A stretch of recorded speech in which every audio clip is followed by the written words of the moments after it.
Hello and welcome to the Knit Girls. My name is Laura, also known as Lala. There was like that. Because you're like, that's not what I usually say. That's not how that goes. And this is episode 459. Now I'm like thrown for the rest of the day. So that's Laura. I'm Leslie. She's Lala on Ravelry. You don't call me Les on Ravelry. Yeah. It is Thursday, the 24th of October. We're upstairs in our usual place, and it's really warm. Leslie's heat kicked on. I'm playing Heater Wars with myself and Pearl. Yeah. I feel like Pearl's gonna win this game, though. Pearl's my dog. She does have a fur coat, so she has a bit of an advantage. I had to put a sweater on my dog today when he went out. Neelix? Mm-hmm. He was too chilly. Because he's got short hair. He's like a...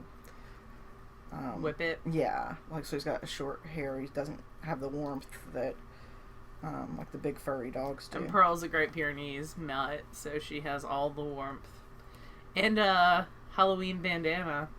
Buffy has one too. They're twinsies. And Michael's like, oh, did you get... Michael's my husband. Buffy is my dog and Neelix is my dog as well. And so Laura bought this cute little Halloween kerchief for... And they came in packs of 2, and Pearl doesn't need 2. Right. And so Laura said that Buffy could have the other one. And so, I came home last night and I put it on Buffy. And Michael asked me this morning, and he was like, did Neelix not get a Halloween? And I was like, no, Laura didn't buy him one. So... I did not. Did Michael buy him one to make him feel better? Michael, his hair is longer now, and so he wears a bandana when he works, to keep it out of his face. So he took one of his sweaty bandanas. And put it around Neelix. I'm sure Neelix was in heaven. I was going to say, he probably smells even like better. Daddy, yeah. So now it's the best thing ever. Because apparently the dogs have to be treated equally, or they will feel left out. There'd be like an animal farm thing going on at your house. Oh, I forgot to tell you. So, Neelix we've had since he was a puppy, since he was weaned. But Buffy we got as an adult dog, and we got her when we lived up in New Jersey. And we're almost positive that she was used as a bait dog in a pit bull fighting thing. She's a pit bull. She is. I have no idea if she's purebred or mix or what. I have no idea. But so she's very skittish, and it took her a really long time to warm up to even us. And Laura's the only person she's outwardly friendly to that doesn't live in our house. But it took 7 trips to your house. And I was living in your house for a while. A little bit, but... Going to long trips to New Jersey to visit. So, it takes a really long time for her to trust anybody.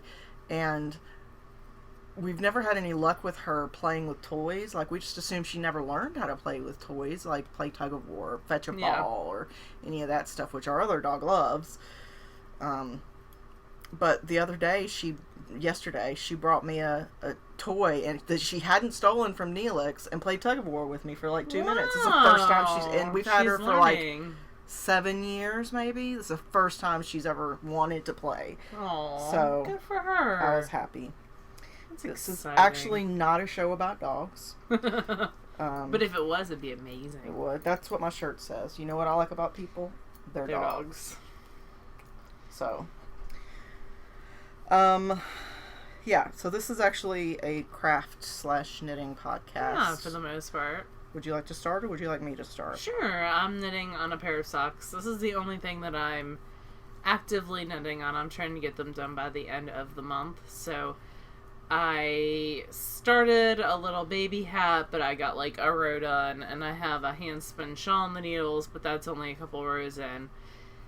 They're just kind of hanging out while I work on these socks. So these are for my brother-in-law for Christmas. His name's Matt. And he and my sister back always get hand-knit socks for Christmas. That's what they want for Christmas. So I deliver that. And they have fairly large feet. So I was a little bit worried about running out of yarn. But I finished the first one. I'll show you.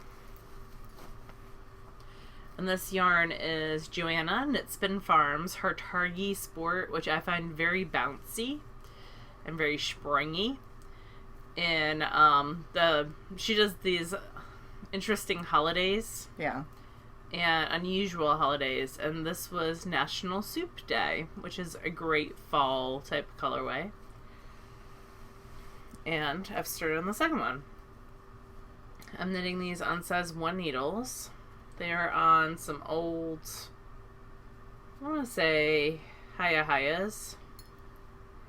When I went to work at, I had a meeting at our central services the other day, and my former boss ran into me, and she's like, those aren't the needles that you usually use. Yeah. So that tells you something about my life. So, yeah, almost through the foot. Gonna start the heel soon. Yeah, like 2 more repeats, then I start the heel, and then it's straight on. So, yeah, they're nice and dense. It's a springy yarn. It's got a lot of spring, but it feels plump. Does it have spring or does it have sproing? Both. Spring. And, I don't know. It's just a nice yarn. I'm happy that I chose this base. And it's going fairly fast because I'm knitting them on. Because it's a sport weight, I can knit it on size 1s. So that goes faster for me. Stop with your faces. And that's living in a Suburban Stitcher Halloween bag. Oh, so I weighed the first one when I was done because I was a little nervous because this is how much I have left. And this one is 53 grams and I have 54 grams left. It's gonna be tight. It's gonna be tight, but I think it's gonna work. If not, the bind off might be 1 or 2 rows short, because that's the cool thing about knitting socks from the toe up is if you do run out of yarn, you get as much as you can. It doesn't really affect the overall functionality of it. So yeah, that's what I'm knitting on. You're crocheting. You're not even knitting. I know. Lies. So I've been a little bit of a magpie this week and just been doing a bunch of different random things. The first of which is one of our viewers actually. Last week I talked about the crochet blanket that I made, the double ripple one, and one of our viewers left a comment on YouTube about this designer called Cherry Heart. I think her actual name is Sandra Paul, but Cherry Heart's her designer name. And she's got tons of patterns out there on Ravelry, and a lot of them are free. Maybe all of them are free. I didn't check all of them, but most of the ones that I looked at were free. And do you remember on one of the Great British Bake Offs when Mary Berry was still on there, one of the technicals they had to do was the Battenberg cake, where it's like 2 colors, but it's 4 squares, and so it's like yellow, pink. Yes. Yeah. So that's a Battenberg like cake. It's not super popular here in the States, so at least nowhere I've been. But I don't know that it's super popular in Great Britain. Wasn't it technical? Technicals aren't usually like that's popular true. things. That's true. Yeah, you're right. Anyway, she's got a Battenberg quilt where you make all these little squares that are like, 1.5 inches, and the crochet does. Yeah. Oh, cool. But is that what you're doing? No. Okay. Because no. I was like, because you were crocheting some awfully small squares. Well, they start small, but they get bigger.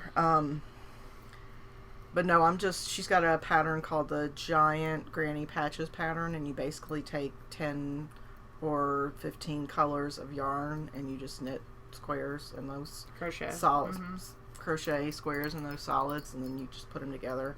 So I just went to Michael's and got some acrylic yarn because I don't yet know who this is going to go to. It's not going to be for me because I rarely need a single quilt on the bed. Like, it's just, I get hot too easily. Would Kobe use it? Maybe. I don't know. But I need it to be machine washable. Yeah. Like 100% machine washable. And I don't want to spend a fortune on it because it's not for me. So, I just went and got this impeccable yarn from Loops and Threads. I think that's a Michael's brand. Yeah, I think so. And I picked several different grays and like a pink, like a bright pink and yellow and a green and like a blue, and I don't know if it'll all work together. We'll see. So I've already crocheted 50 squares. 52 squares. Out of the bright pink? No, I got 27 out of the bright pink. I got 25 complete ones. Do you have them all with you? No, I don't have the pink ones with me because I forgot to put them in here. But I've got the green ones. This was the other one that I did. So I'm just doing all one ball at a time. So like I've got a bunch of... That's like Christmas green. Yeah. So I got 25 and half out of the green. But you got 27 out of the pink. Yeah. Interesting. Well, it's not a huge deal because I mean they're all dyed at once. So if I had to go with a different dye line, it's no big deal. But yeah, so this is a good. If I need a 10-minute break from work, I can just walk outside and sit with the dogs and crochet a square. It takes me about 10 minutes. So how many different colors did you get? I got 10, but I'll probably go back and get a couple more. So it's like 250 squares will be what you can get out of there approximately. Yeah, it actually calls for almost 700, but... Oh my gosh. But it has you doing squares that are 2.5 inches square, and mine are 3.5 inches square. So I need closer to 500. Rather than... I don't even know what to say about that. How large is this finish out? Is it like a queen size? Yeah, it's a huge. Oh, okay. It is a huge blanket. I think it's queen sized. And then you do like 6 inches worth of border around the edge in different colors. But I don't have a deadline on it. I'm not promising it to anybody. And, you know, I might go through several of these colors and then put it down for a year. Who knows? Or 8. So... that's been a lot of my like busy work this week, and then I also decided to knit this pattern that came out last week, I think. Oh yeah. So this is called legit knitting, y'all. Yoke a Clock, and it's by Stephanie Earp, EARP, and I love it so. It is a knitted clock. So it's because we weren't weird enough. Yeah. So it's kind of like you knit it in the round from the center out, and it's sort of kind of like knitting a hat to some degree. Like Pharaoh, yeah. And there are several different patterns in there, like different chart options, and then she leaves you a space where you can create your own if you want. Wow. But it's really brilliant how you do this because it's all about having an old LP, like an old record, a vinyl record, and then you block it out over the top of this.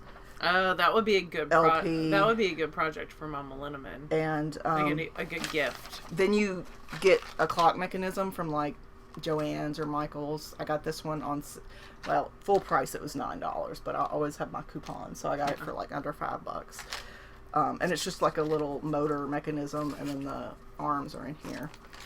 And you can paint the arms a different color, like with nail polish, if you need it to stand out from your colors. Because they don't make these in like super funky colors, at least not somewhere you can get it locally. So I'm not as thrilled with mine as I would like to be because I don't think I did the black and white picture, so it doesn't contrast as much as I would like. Oh, look at that! You're done with it. Yeah, so... No, I think that's good. This is mine. Wow, I can't believe you finished that fast. I was determined.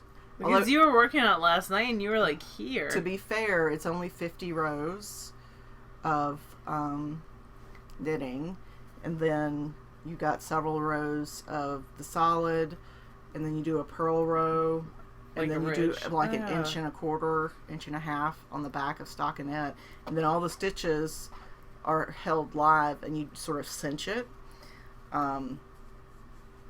Mine wasn't quite my Fair Isle tension. I didn't swatch because whatever. Because apparently I like to fail. But it's a little bit snug, so I'm going to... I haven't soaked it at all. Oh. So this was just like, I finished it off the needles, and I was like, I'm gonna stretch it so I can show it, because it's such a cool idea. I love it so much. I will definitely knit another one of these. I really think Mama Linneman will really dig that. Yeah, maybe this will be Mama Linneman's gift this year then. Well, I'll have to pick a color for the arms that would stick out. You don't think silver will stick out? I don't know. You have to hold them up and I see. have to put them on and see. But yeah, this was a super quick project, but my favorite thing about this is that it's something that you can give a non-knitter and not have to worry about the care of it. Oh, yeah. Because it just goes on the wall. The only thing they have to do is replace a battery, and that is all they have to do. So how does it hang on the wall? Like, do you just put, like, a sticky thing on the back? Like, do you put a hook somehow? I have no through the idea, record? Actually. I didn't get that far. I guess you could use the hole, and, well, that's where the mechanism's going to go through, I would guess. Yeah, the mechanism goes through the hole, which is where the arms connect to. I don't know. I guess it must be part of the mechanism, maybe? Maybe. You could just Yeah, add something. there's a hook. a hook on Gotcha. the part of the mechanism. Although you could probably do it somewhere else if you wanted to. But I love that it is kind of a posh way to display your knitting without it being what some people would consider like old lady, you know? I Yeah. really love it. I think everybody should knit one. I have no affiliation with the designer, never met her, never knit any of her other patterns as far as I know, but it's brilliant. It's called Yoke O'Clock. So go buy it and make it. It's awesome. Buy a record. Yeah, so I don't own any LPs because I don't have a record player anymore, and I haven't since I was very young. So I went to my local Goodwill bookstore because they have records, and I didn't need it to play or anything, so it didn't really matter what it was. But I ended up finding a Puff the Magic Dragon Happy Tunes LP, and I was like, that's pretty funny, so I have to get that. So, yeah, still some work to do on this. I like this better when I'm viewing it on the screen. It looks much more I think you can see it separate fine. of the colors. But, Yeah, you I know, think you're you always can see much it more fine. critical of your own work. So, yeah, Yoke O'Clock. I dig it. Yoke O'Clock, yo. What else? So I am also working on some Knit Spin Farm socks. I was going to work on those up here while we recorded, but I only brought 4 of my needles. The 5th one is still in the other bag because I'm smart that way. You can still start it. So this is Knit Spin Farms. This is her October colorway, which is apple cider something. I think maybe just apple cider. National Apple Cider Day? Or Apple Cider Donut? Was it Apple Cider Donut No, or I Apple think it was Cider? National Apple Cider Day. Okay. So I finished one. I knit these 56 stitches on a US size 3, so it's a 3.25 millimeter, I think. Yeah. I really, really like this base. On the sport weight, it seems to just fly. And Joanna's colors always make me happy, so Yeah. no complaints. We're both part of her sock of the month. Unusual Holidays Yeah. Club. So But she's offering a cranking service and minis with now, which is pretty cool. yeah, the minis is relatively new, I think. Yep. So it's a cranking service. Oh, is it? Okay. Yeah. Yes, so that's all I've got, but you have a finished thing, right? I do. I haven't put buttons on it. I need to figure out which ones I want to use. But I did finish the Quick Oats sweater from last week, and I gave it a little bath. So it's blocked and just needs to have the buttons sewn on. So this is it. Aww. Yeah. This is going to the Subculture Yarn charity project. Hearts and hands, baby Layette. Yeah, and so I just need to put some buttons on it, and it is ready to go. This used a bulky yarn, a bulky superwash, the Wool of the Andes superwash bulky, and the Bamboo Heather colorway. And it used about a skein and a half for the newborn size. So yeah, super cute. So it gets 2 buttons at the top, and it's ready to roll. So that is what I finished. It is so hot up here. Holy crud, it's hot up here. I don't even have a hair tie because mine's at the house. Because it was on my wrist and I took after I got my hair cut. Oh, I have one on my wrist. There you go. Use it. Sorry. Did you have something else you wanted to show? No. No, that's it. I have spinning. I You have don't a finished thing to show. Awesome. But it's not knitting. It's more of my sort of squirrel mentality that I had this week. So I decided I was going to try macrame. So Joann's had these little kits. This was, I don't know, a month or two ago when I bought the little kit. And I'd never done macrame before, but I sat out this past weekend and a little bit before that as well, and just sat with the instructions and then a couple of YouTube videos on some of the more less well described parts. But yeah, I just did the little. I spent like $7 on the kit. It's like it's the equivalent of like a teach yourself how to knit kit that you would get at Michael's or Joann's. That's cute. But it was macrame. So I like it. I think it was a learning experience. I think I'll probably use the knots more in like jewelry making than I probably will for any kind of like decor. But it was cool. I might do it again for a larger piece and something that I have more decision on when it comes to. I showed you the wrong side, not that it really matters. More impact when it comes to design. There's some really pretty macrame things on sale, like for sale on Etsy, like with like an ombre dye effect. Yeah. And like really cool stuff. I feel like our friend Lynn was doing some cool macrame stuff at one point. Was she? I feel like so. But yeah, it was fun. It was something different. Now I can say that I've tried it.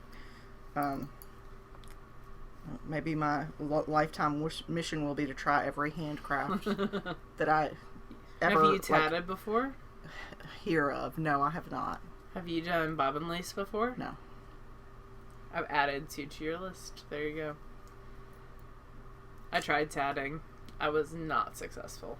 I don't even really know how it works. I know there's little shuttles and it's like super duper fine thread and it looks beautiful, but it's just knots, kind of like your macrame is. I'd like to try it, but I haven't yet. So that's it. That's the entirety of my crafting for the past week. Cool. I have some spinning to show. Go for it. I started spinning a merino yak blend.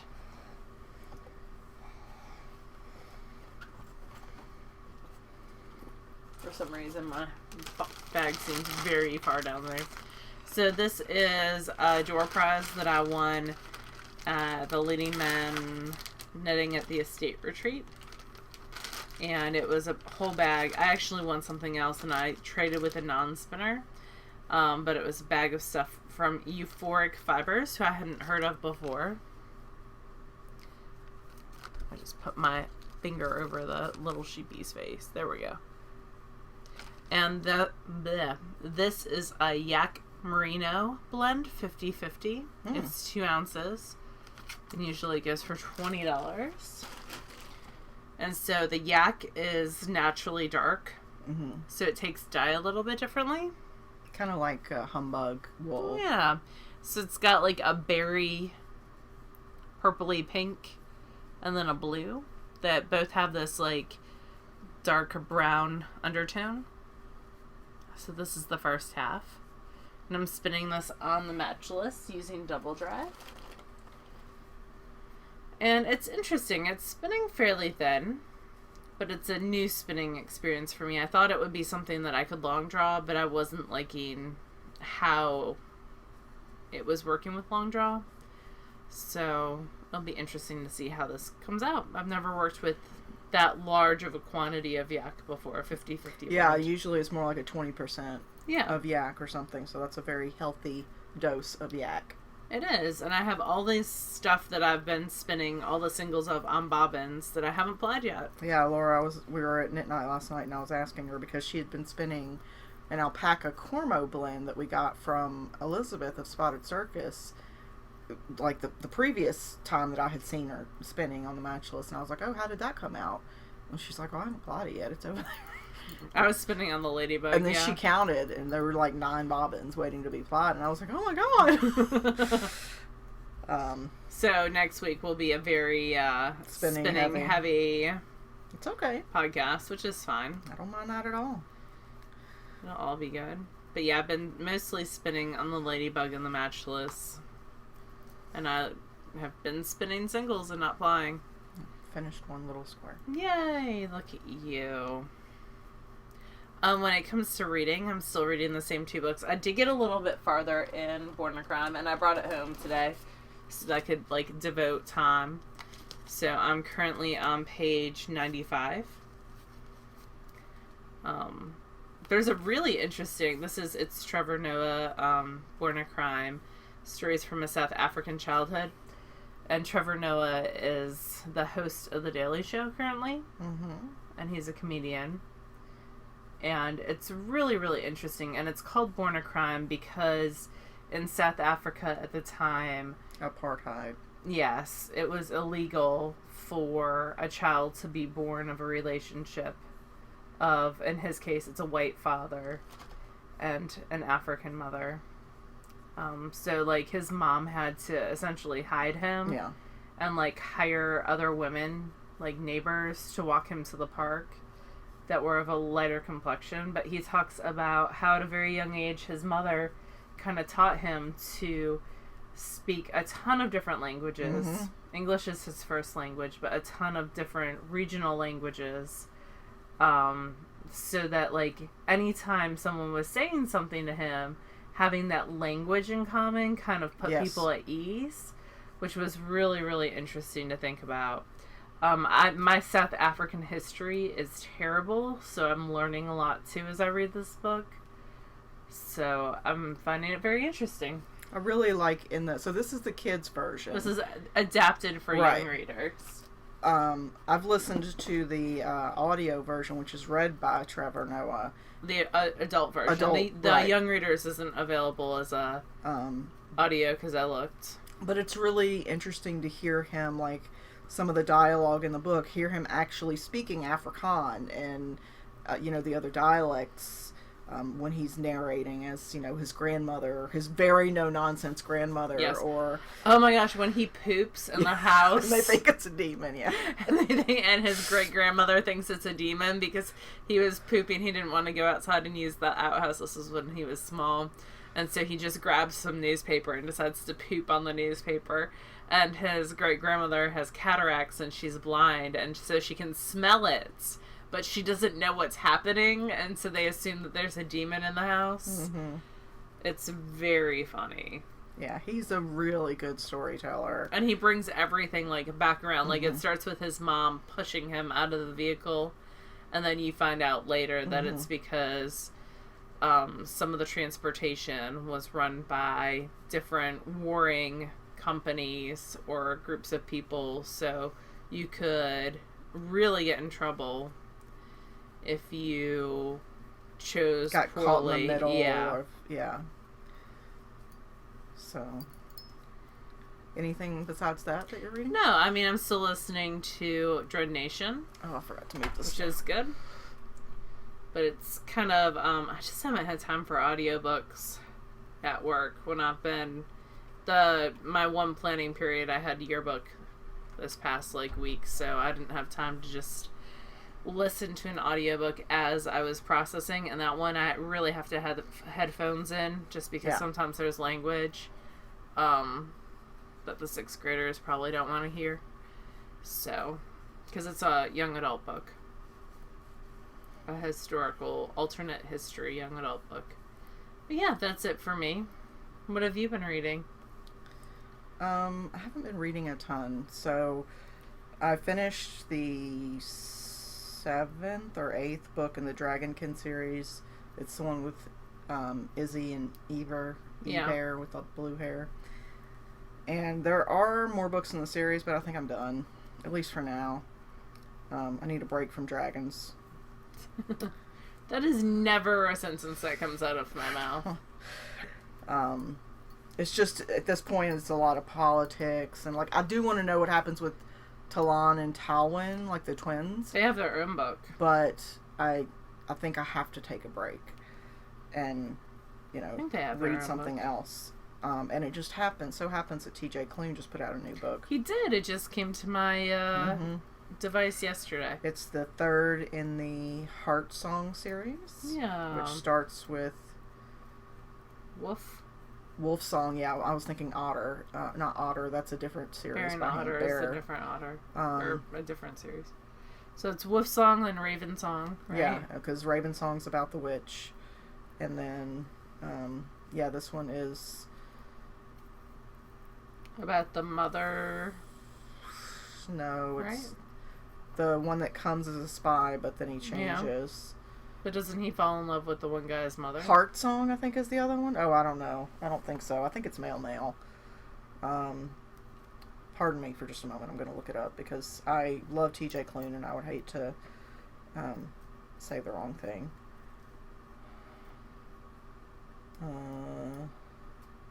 Yeah, I haven't started it yet. Heart Song and...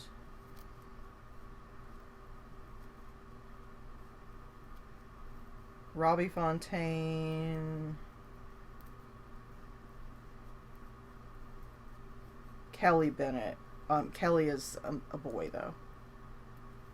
So yeah, I'm pretty sure it's male, because the first two are male, and that's primarily what TJ Klune writes. It might be all that he writes, actually. I'm assuming a he. I don't know if TJ Klune is actually a man, but I really like his books. He's the same guy who wrote the Lightning Struck Heart series, and Bear, Otter, and the Kid, and several other... There's a drag series. Yes. At First Sight. Which, yeah. So he writes great romance, both like contemporary and he has a new one coming fantasy. out in March because I already pre-ordered it. Oh, what series is that one in? It's a new series. Oh, okay, cool. So aside from that, I listened to Head On, which was the second in the Lock In series that I talked about last week. It's narrated by Will Wheaton, but it's weird how things cycle around because Will Wheaton's come up in conversations 3 times today. Oh, really? Yeah, George Takei has a new graphic novel called, I think it's They Called Us the Enemy, and it's about his childhood in a Japanese internment camp. Mm-hmm. But we were talking about George Takei, and he did a documentary a couple of years ago where it's like he and his husband is discussing their relationship, but they end up at a con, and he's telling Will Wheaton how he's gotten fat. And his husband's like, you need to be nicer to Will Wheaton. And he's like, no, I don't. But it's come up like numerous Will Wheaton, and then we were talking about board games, and he came up again. Yeah, because they have that tabletop. Yeah, which they haven't filmed in several years, Oh, okay. but yeah, I wish they still did that. I like that a lot. Well, this is the second book in that series, and I don't know why, but both the first and the second book have 2 different editions in audio. One read by Will Wheaton and one read by a female narrator, Amber Benson. And I thought, well, maybe it's just a different point of view because there are 2 primary characters. One's male, one's female. But they're both read the same way. It's just one's read by a woman and one's read by I wonder if the a man. audio rights belonged to someone first and then they were sold. Sometimes that happens. But even the second book, it's the same way. Yeah, but sometimes audio rights and publishing companies get sold, and so they redo stuff. Like, I don't know. I mean, the second book just came out. Harry Potter is read by different narrators. But that's the in same different way. countries, right? Yeah, that is in different countries, but that's because I believe it's because the copyright belongs to Scholastic in the U.S. and someone else in England. Well, maybe somebody who knows can Different publishing can say. company. I preferred the Will Wheaton one. I didn't listen to the other. Plus, the primary character is a male. Like, there is another main character, but I don't know. I liked Will Wheaton's version of it. And now I'm listening to The Institute by Stephen King. Oh, that's a newer one, right? I haven't listened to Stephen King in a while, and I forgot how, like, gripping his stories are. He's an excellent author. I want to say the book is somewhere between 15 and 25 hours. I can't remember if it's just over 20 or just under 20 hours. But yeah, I started it a couple days ago, and I've got like 2 hours left. It's so gripping that I find myself every 10 minutes that I have a break. You know, I'm like trying to get in more information, and it's short plot summary. There's the secret organization that is funded by the government in the hills of Maine, and they abduct children between 8 and 12 who have a certain particular trigger in their brain or whatever, and they use them to collectively assassinate political enemies of the United States or whatever. And the people that are running it are claim that this organization has helped avert a third world war for the last 70 years or something, but essentially they kidnap these kids and use them until they die. But of course things don't go to plan. No. So it's a Stephen King book. I can't tell you how it ends because I don't want to spoil it, and I don't know yet. But he tweeted at Lee Bardugo the other day about her new book and said it was excellent, and she was fangirling so hard. But I can't imagine having Stephen King read your book and tell you that it was good on Twitter would be amazing. That is awesome. It's nice to have professionals support other professionals. Yeah, definitely. That's a positive thing. So, I hadn't listened to any of his books in a while, and I'm going to have to go back and listen to more of them because I forgot how gripping they are. So, yeah, that's what I'm listening to. That's narrated by Santino Fontana, and this is the first of his narrations that I've listened to. He's really good. Good. Favorite things? We're collecting the Hearts and Hands Baby Layette bag donations.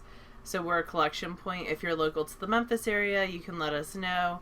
You can ship donations to an address that we have in our show notes, which you can find on TheKnitGirlls with 3Ls.com. I think we're going to, depending on how Leslie feels, we might be at Fiber in the Borough. Our friend Jelby is, she's got a booth. And Acreworks has a booth. So we'll see. It's in a couple weeks. Yeah, we'll see. In Murfreesboro. I would commit to go, but my check engine light just came on my car this week, so that's super fun. And I don't know that driving a check engine light to Nashville is the way to go, but we'll see. So we might be at Fiber in the Borough, we might not. I've had some incredibly kind people donate books to my library. I'm a middle school librarian, if y'all don't know. And I have an Amazon wish list, and so a couple of the viewers asked if I could put it in the show notes. So that is also linked in the show notes. Do not feel obligated, but if you feel like buying a book for some middle school kids who really like to read, they always appreciate it. What else? I can't see the rest of the show notes. We have the Halloween Craft All the Things going on. So that's going on. And we got some new prizes, so I'm going to show you guys that. I have 2 more stitches on the sock. There we go. So, Cat's Tales, who's an indie dyer from Louisiana. Yeah. She sent some gorgeous yarn. This is the Most Sincere Pumpkin Patch, which is a reference to the Peanuts Great Pumpkin Halloween special.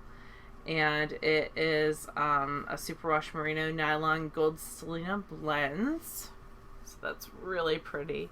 It's like a light pumpkin-y orange with some dark green that runs through it and some dark orange as well. And then she's got interesting blends. This is a superwash merino alpaca nylon blend. It's Magdadium, I guess, from The Wheels of Time, which is a Robert Jordan book. Wheel of Time is a series, yeah. Yeah. So that's a merino alpaca nylon blend in a dark purple.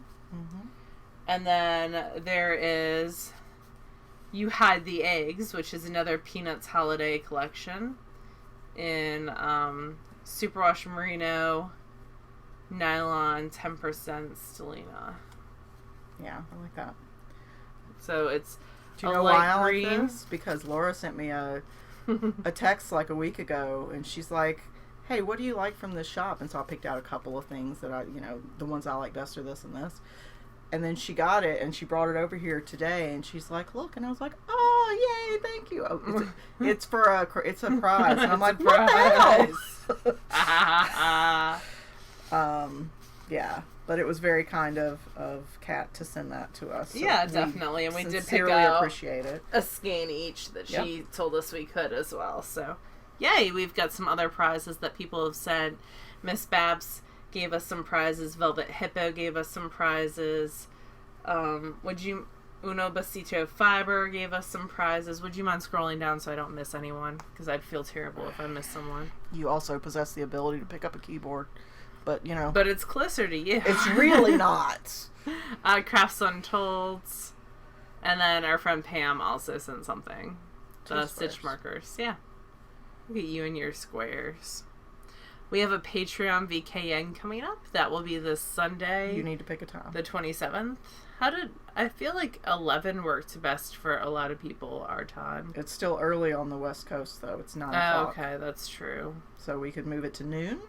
Yeah, that's fine. And then, so that's 10 o'clock on the West Coast. And that's like 5 p.m. Amy Florence time, right? Is she 5 hours 6. or 8 hours? Okay.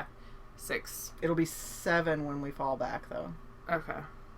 That is this weekend, right? I don't know. I think it's always the last weekend in October, so probably. Or it's sometime in October. I don't know. It might be the following weekend. No, this is the last weekend in October. Yeah. I don't know when the actual date is, though. Also, I was promised a story about your haircut. Oh. Because she came... Laura doesn't usually flatten her hair.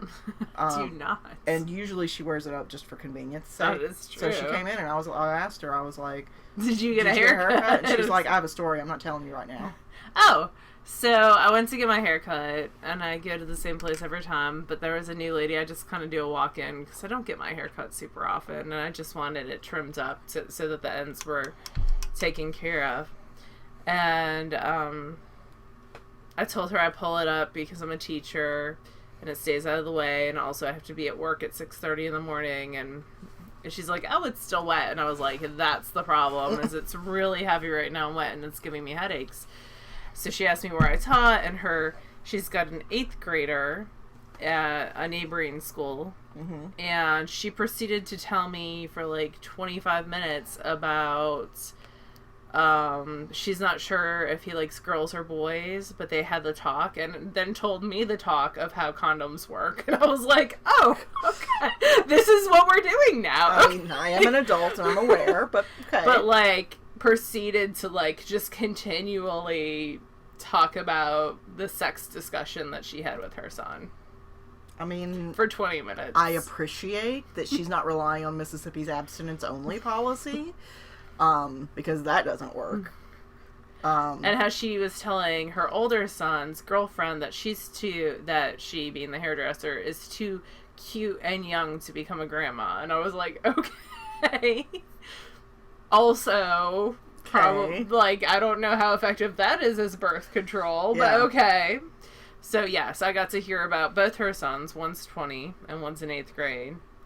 And do you know their social security numbers? No, I do know that their biological father passed away when the youngest one was 8, so he wasn't able to have the talk with his father, but the oldest one did.